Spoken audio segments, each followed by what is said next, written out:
네. 그 청소년 내담자 중에서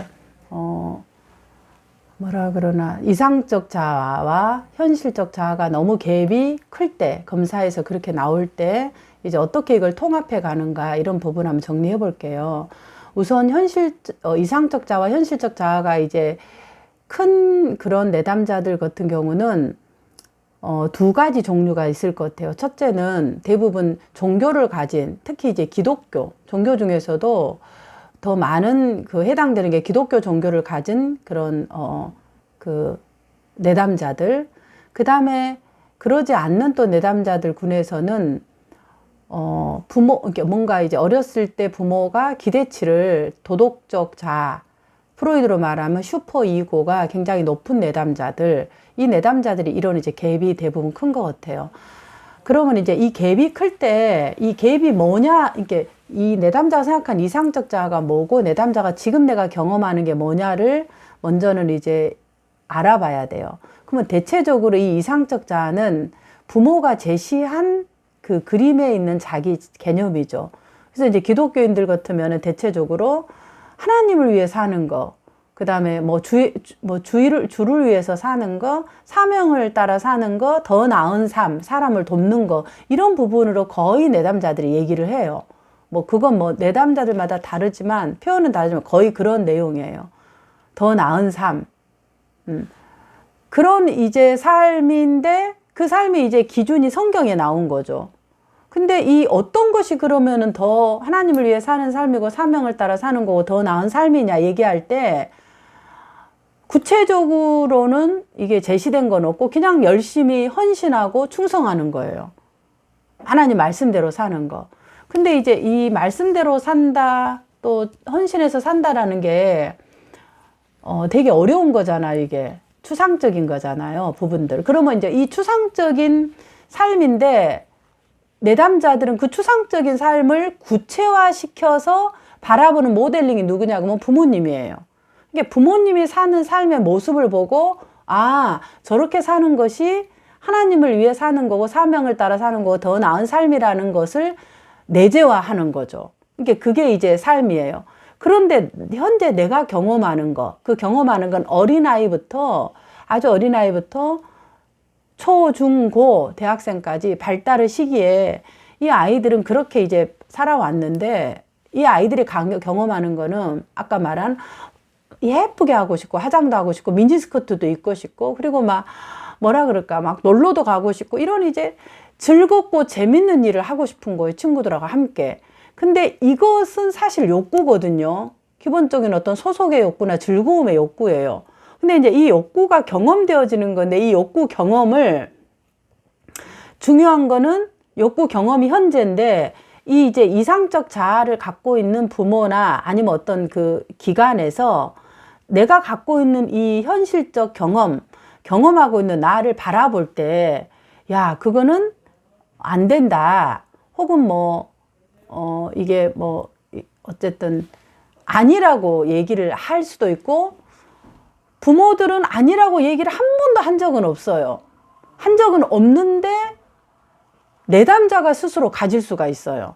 근데 이럴 땐 부모들이 억울하겠죠. 부모들이 한 사람은 한 것이 있으니까 참 미안하다 그러는데 내가 그런 걸 돈에 대해서 어떤 이런 말 한 번도 한 적이 없는데 자녀들이 가진 거면은 부모들이 억울할 수 있죠.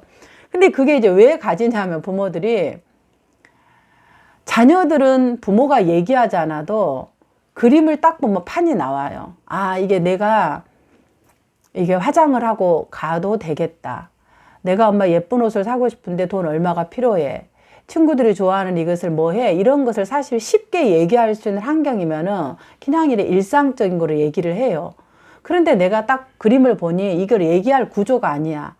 우리 아이들 말로 그림이 딱 나오는 구조예요. 그러면은 이 아이들이 어렸을 때 가지는 자기의 욕구에 대해서 드러내는 것을 어떻게 얘기하냐면 부모가 말을 안 해도 드러내는 것들이 눈치가 보여주고 첫째는 그 다음 단계를 더 넘어가서는 눈치를 보는 것 이상으로 이게 잘못됐구나.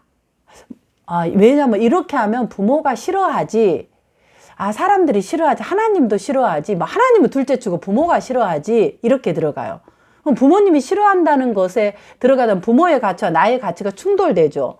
근데 부모님은 계속 헌신해서 뭔가를 하고 있는데 나는 뭘 추구하고 있다? 이 세상, 이렇게 성경에서 말하는, 하나님이 말하는 세상의 정욕을 쫓고 있는 거예요. 화장을 하고 막 예쁜 막 이런 막 애들하고 막 술도 마시고 또 뭐 막 미니스커트도 입고 또 예쁘게 뭐 막 이리저리 하고 놀이동산에서 막 이렇게 웃고 이런 게 가서 이제 기도하고 같이 뭔가 전도하고 이래야 되는데 나는 그런 거 관심이 없는 거예요. 당연하지. 청소년 때 그렇게 관심 있는 친구가 몇 명이 있어요, 천에. 정상적 발달하면 관심이 없는 거죠. 친구들에게 관심이 있어야 되는 거고. 그런데 그런 욕구가 일어나는 나.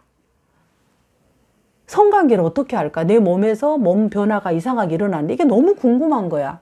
그런데 이 야동을 봐야 되는데 야동을 보면 죄야. 그럴 때 이 몸의 생물학적인 일어나는 것뿐만 아니라 내가 가지고 있는 욕구, 이 모든 것들이 다 죄로 연결되는 거야. 싫어하는 걸 넘어서. 그럼 내가 갖고 있는 욕구를 어떻게 생각하냐면 부끄러운 것이 되는 거예요. 내가 이런 것을 갖고 있는 것 자체가 뭐한 거다? 부끄러운 것이 된다. 그러니까 부끄러운 것이 되면 어떻게 해요? 이거를 보여주면 안 되니까 억압을 해서 혼자서 처리하는 방식으로 되는 거예요. 그리고 겉으로는 말을 안 하고 그냥 가만히 있어야 돼요. 그게 중립 모드. 그렇지만 이 욕구를 가지고 있는 나가 너무 부끄러운 거예요. 왜냐하면 부모가 사는 삶은 거룩한 삶이고 헌신이고 나무를 위해서 사는데 나는 내가 갖고 싶은 것만 징징대는 것 같아서 그리고 내가 뭔가 얘기할 때마다 커트를 당하는 거예요. 아, 이건 안 된다, 이래서 안 된다, 뭐 안 된다. 그러면 더더욱 그러고 커트를 안 당해도 그 삶의 그림을 볼 때 내 스스로가 그렇게 눈치가 빠른 애들은 보여져요. 지금 사회적 민감성이 100단이야, 거의 90 최고 높은. 그러니까 얼마나 눈치가 빠르겠어요. 그냥 딱 보면 그림이 나오는 거야. 사람 좋아하고. 근데 이게 이런 내가 너무 이해가 안 되는 거야. 뭐 그 이해 안 되는 기준이 뭐냐면 이 종교의 가치와 부모의 가치라는 거죠.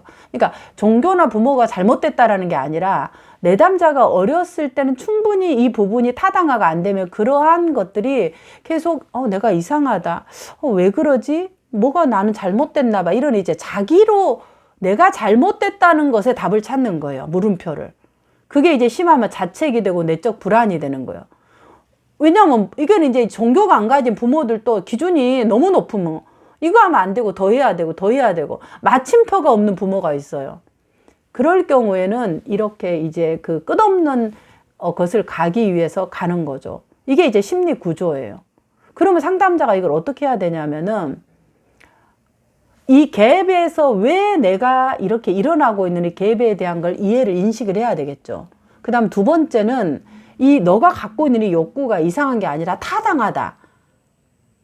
이건 부끄러운 일이 아니라 놀러 가는 거, 화장하는 거, 그거 누구나 그 나이에 할 수 있는 거다. 미니스커트도 있고 해보고 싶은 거. 다만 부모가 이제 안전하기 위해서 한다는 건 내담자들도 다 알아요. 부모가 자기를 걱정하고 사랑해서 그렇다는 거. 근데 이제 문제는 내가 그 기준에 의해서 자꾸 내가 뭔가 문제가 있는 것으로 보여지는 거죠. 그래서 그런 걸 상담자가 계속 타당화 시켜주고 잘못된 게 아니다. 그래서 이 틀에 갇혀 있는 나를 좀 자유하게 하는 게 필요한데 그 자유가 뭐냐면 자기가 틀에 가다 놓은 거예요. 그런 부분에 이제 상담에서 이제 타당화를 하면서 이 갭을 줄여가는 거죠. 근데 정말로 시간이 오래 걸려요. 이 종교적인 것이 가지고 있는 것은 내가 뭔가를 시도하는 것조차도 이게 자책이 들고 이게 내가 혹 또 이제 뭐냐면 자책이 드는 것뿐만 아니라 두려움이 있어요. 내가 혹 이거 잘못해서 부모 말을 거역하면 하나님께서 나를 벌하시나? 이제 이런 생각까지 같이 암암리에 작용하기 때문에 굉장히 큰 공포로 작동이 되어지는 거죠.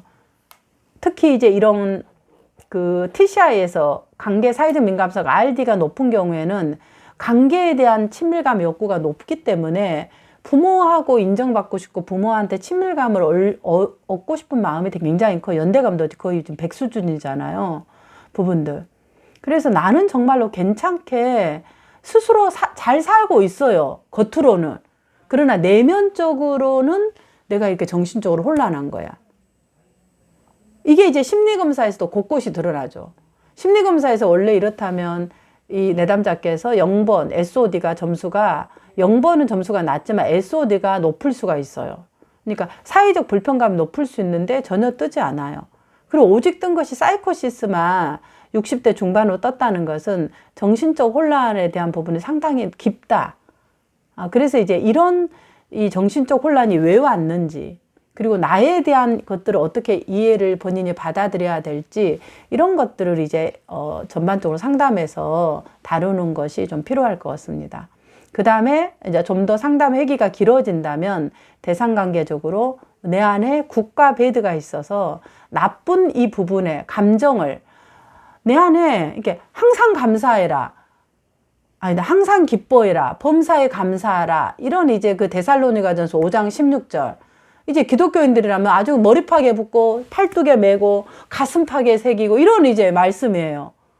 그러니까 이게 이제 삶의 그냥 기본이 되다 보니까 내가 기뻐하지 못한 내 삶이 뭔가 잘못됐다라고 그냥 어렸을 때부터 생각하는, 그러니까 화를 나고 슬퍼하고 우울하고 이런 것들이 내가 믿음이 없는 것으로 생각하는 거죠.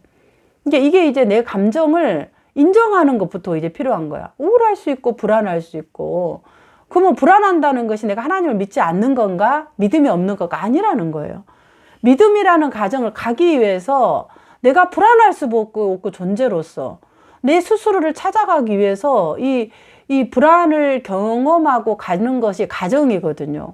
근데 이걸 생략하고 그냥 믿음으로 가야 된다고 생각하는 거죠. 그래서 이 가정 안에 나타난 내 감정의 것들이 내 감정이 일어날 수 있는 건데, 그리고 이제 항상 기뻐하라, 범사에 감사하라 이런 것들을 결과론적으로만 받아들이니까 그 가정 안에 일어나고 경험하고 있는 내가 문제 있는 것으로 받아들이는 거죠. 그래서 그런 부분에 상담자가 이제 이 기독교인들은 그런 종교적인 깊은 이런 고뇌가 있어요.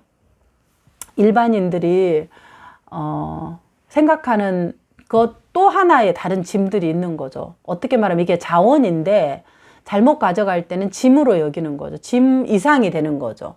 그래서 그 부분들을 이제 바라보고 놓일 수 있도록 하는 것이 이제 상담의 과정에서 필요한 과정으로 보여집니다. 네, 제가 5분